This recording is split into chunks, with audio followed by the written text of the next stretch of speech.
मित्रांनो, कितीही जोडून ठेवायचं म्हटलं तरीही काही नात्यांची वीण निसटतच जाते आणि यासाठी दुसरं तिसरं काही कारण नसून जबाबदार असतो तो फक्त विश्वास नावाचा धागा.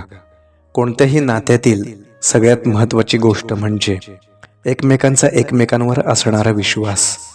हा विश्वास हाच एखाद्या नात्यातील श्वास असतो आणि जर तोच श्वास डगमगला तर ते नातं कितीही जोडून ठेवण्याचा प्रयत्न केला तरी एक ना एक दिवस तुटणारच.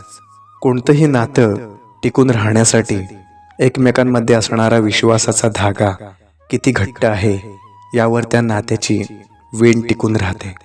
त्यामुळे तुमच्यासाठी एखादं नातं जर खास असेल तर ते टिकून राहण्यासाठी विश्वास असणं खूप गरजेचं आहे.